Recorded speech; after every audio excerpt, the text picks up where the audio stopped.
A, B are partners sharing profit and loss in the ratio of 3:1. C joins the firm. A surrender 1/4 of his share, B surrender 1/5 of his share in favor of C. ये भी एक different case है जो मैं अब लेने वाली हूँ।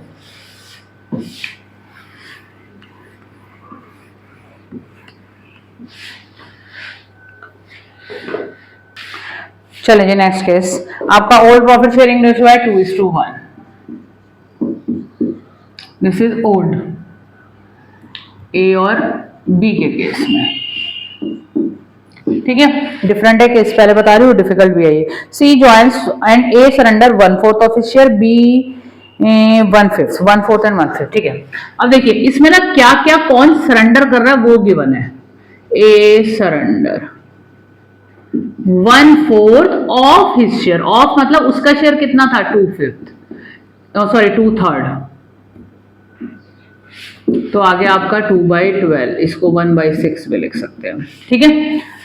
ए सरेंडर करेगा इन फेवर ऑफ सी, यानी ए अपने पोर्शन का 1/4 पार्ट सी को दे रहा है, वो पोर्शन निकाल लिया।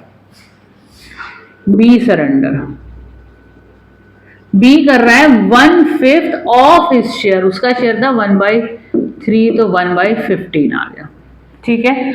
और एक बार ध्यान रखना, चलो अभी को बाद में बताती हूँ एक चीज और। एनपीएसआर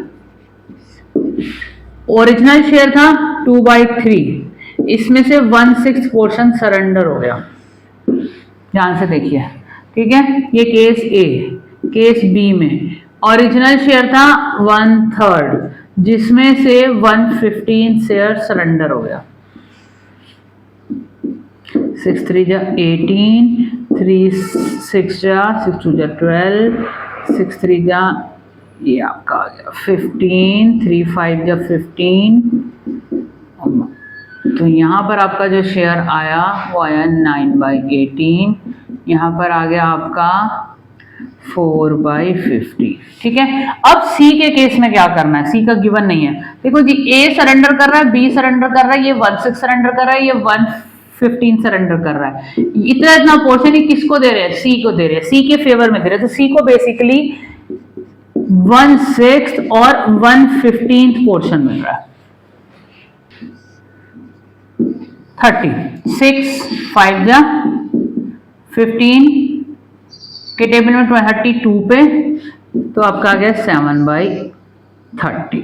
अब ध्यान से देखिए, ये है 9/18, ये है 5/18 और ये है 7/30। तो इस केस में हमको क्या करना है, हमको यहाँ पे डिनोमिनेटर सेम बनाना है, ठीक। डिनोमिनेटर सेम बनाने के लिए हमारा एक 18 है, एक 15 है, 30 है, तो इसका एलसीएम भी अगर हम लेते हैं, इसको ना थोड़ा और छोटा कर लेते हैं, तो हमारा ये हो जाएगा, हम 3 के डिविजिबल कर लेते हैं तो हमारा काम इजी हो जाएगा। 3 3 जा 9 और 3 6 जा 18, ठीक है। अब हमारा जो वैल्यू आ गई 3/6 आ गई, 4/15 आ गई और 7/30 आ गई। ये जो तीन वैल्यू आई है, तीनों में ना डिनोमिनेटर डिफरेंट है। डिनोमिनेटर आपको सेम करना होगा क्योंकि न्यू प्रॉफिट शेयरिंग रेशियो उसी टर्म में आपको देना है। तो आप एक एलसीएम ले लीजिए। अगर हम 6, 15 और 30 का एलसीएम लेते हैं 30 आ जाता है हमारा।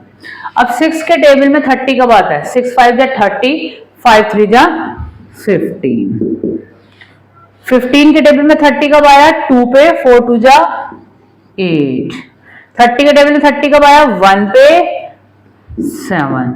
तो आंसर एक बार चेक कर लें हम। हाँ, 15:8:7। तो हमारा जो न्यू प्रॉफिट शेयरिंग रेशियो आया इसमें 15:8:7। आपको ध्यान रखना है कि आपका डिनोमिनेटर सेम होना चाहिए क्योंकि फिर आगे ना इसको यूज करना है। यूज क्या करना है, इसका यूजेज क्या है न्यू प्रॉफिट शेयरिंग रेशियो का। न्यू प्रॉफिट शेयरिंग रेशियो में कुछ भी डिस्ट्रीब्यूट नहीं करना होता। पहली बात तो बस एक ही रेयर केस है जिसमें हमें अगर पार्टनरशिप के बाद वाला प्रॉफिट डिस्ट्रीब्यूट करना है वो एनपीएसआर में जाता है, बाकी कुछ भी डिवाइड नहीं होता।